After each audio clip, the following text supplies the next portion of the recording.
Sa kasaysayan ng pelikula at telebisyon sa Pilipinas, hindi maikakaila ang pag-iral ng mga kwentong pag-ibig na humubog sa puso ng publiko.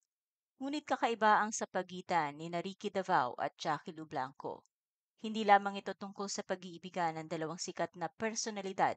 Ito rin ay isang salaysay ng pagkakaibigan, pagsasakripisyo, pagiging magulang at paglalakbay, patungo sa kapatawaran at kapanatagan, kahit sa gitna ng paghihiwalay. Sa video na ito, ating alamin kung paano nagsimula ang pagmamahalan ni na Jackie Lu Blanco at Ricky Davao. Ano ang naging ugat ng kanilang hiwalayan? Paano nga ba sila bumangon mula rito patungo sa kanilang pagkakaibigan? Narito ang detalye sa love story ni na Jackie Lu Blanco at Ricky Davao.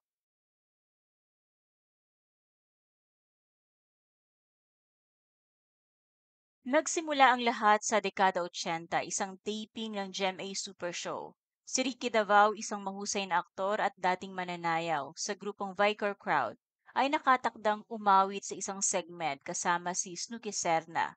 Ngunit sa hindi inaasahang pangyayari, hindi nakadalo si Snooki. Bilang stand-in, pinasok si Jackie Lu Blanco, isang baguhan noon sa showbiz, at anak ng kilalang singer na si Pilita Horales.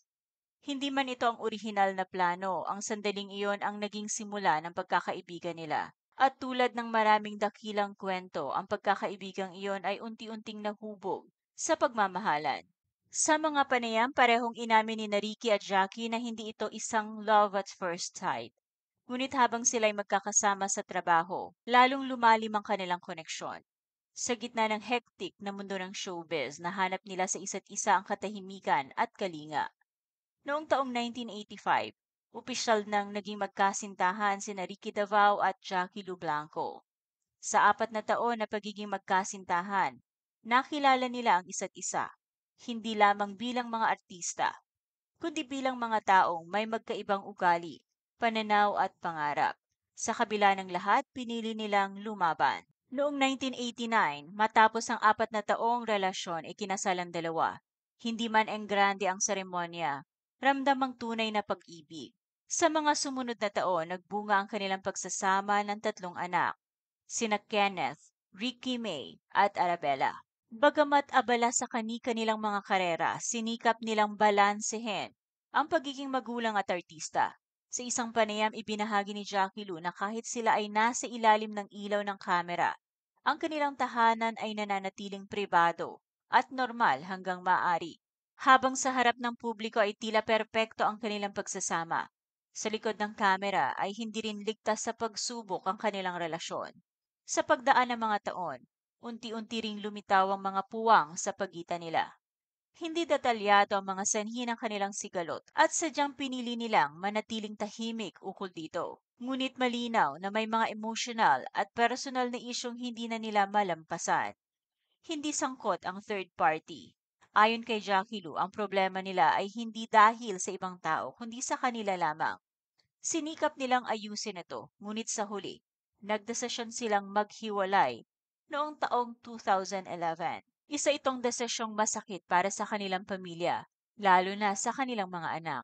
Sa mga panayam, inamin ni Jackie Lu na kung may isang bagay siyang nais balikan at baguhin, ito ay ang kanilang paghihiwalay. Si Ricky naman ay nagsabing hindi niya plinano ang kanilang hiwalayan. Saad niya, "We just have to move on." Kinilala niya ang sakit ng proseso, may galit, pagtanggi at sa huli, pagtanggap. Bagamat may panghihinayang, pareho nilang piniling bumangon at ipagpatuloy ang buhay. Nagkaroon ng panibagong relasyon si Jackie Lu, ngunit ito ay hindi nagtagal. Inamin niya na hindi yun tama at baka hindi siya handa.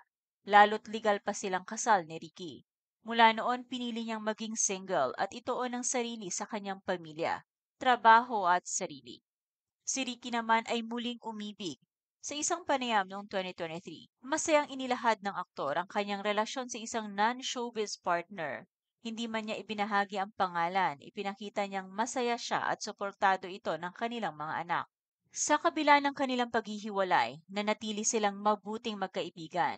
Hindi sila chummy ayon kay Jackie Lu, pero may bukas na komunikasyon, lalo na para sa kanilang mga anak. Ang kanilang bahay ay 2 kanto lang ang pagitan, kaya malaya ang kanilang mga anak na bumisita at mamalagi kahit kanino. Naging epektibo ang kanilang co-parenting. Sina Kenneth, Ricky May at Arabella ay lumaking may malapit na ugnayan sa parehong magulang. Lalo pang pinagtibay ng kanilang pangunawa at suporta ang pamilya, kahit sila ay magkaibang landas na. Tila sadyang hindi napuputol ang koneksyon ni Ricky at Jackie Lou dahil noong 2021 at muli noong 2023 nagsama sila sa ilang proyekto sa GMA Network. Isa sa mga ito ay may pamagat na I Can See You Alternate kung saan muli silang nagtambal.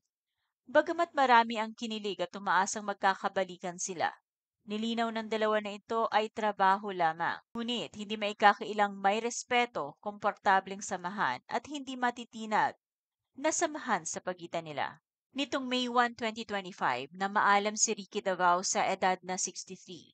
Ayon sa mga ulat, matagal na siyang may iniindang karamdaman. Base sa official statement ng kanyang anak na si Arabella Davao, sumakabilang buhay ang aktor dahil sa komplikasyon dulot ng isang uri ng cancer.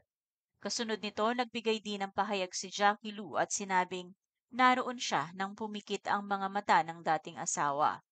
Siya kasama ng kanyang mga anak at ilan pang mga mahal sa buhay ni Ricky ay nakapaligid. Ramdam umano ni Jackie Lou ang pagmamahal ng dating asawa para sa kanilang pamilya. Ito ang patunay na bagaman naghiwalay sila ng landas, hindi maikakila ang kanilang naging samahan at pagmamahalan. Walang anumang galit sa mga puso at lumisan si Ricky. Bitbit ang pagmamahal ng kanyang buong pamilya. Ang pagkamatay ni Ricky Davao ay hindi lamang pagkawala ng isang alagad ng sining, kundi ng isang ama, isang kaibigan at isang dating asawa na sa kabila ng lahat ay minahal hanggang sa huli. Ang kwento ni Ricky at Jackie Lou ay hindi klasikong forever love story na nagtatapos sa kasalan. Sa halip, isa itong kwento ng pag-ibig na naging matatag sa gitna ng kabiguan. Sa huling yugto ng buhay ni Ricky, muling pinatunayan ni Jackie Lou ang tunay na pag-ibig ay hindi nasusukat sa status o label, kundi sa presensya, pagkalinga at pagdamay. Ang kanilang pagsasama, paghihiwalay at patuloy na pagkakaibigan ay patunay na ang pag-ibig ay may iba't ibang anyo at hindi nasusukat lamang sa pagiging magkasama habang buhay. Sa mga huling sandali ng aktor, pinatunayan ni Jackie Lou na may mga alaala at pangakong hindi kailanman binubura ng panahon. Ang kanilang legacy ay ang kanilang pamilya. Ang tatlo nilang anak na sina Kenneth, Ricky May at Arabella ay salamin ng pag-ibig at dedikasyon ng dalawang taong piniling unahin ang kabutihan ng kanilang mga anak kaysa sa kanilang sarili.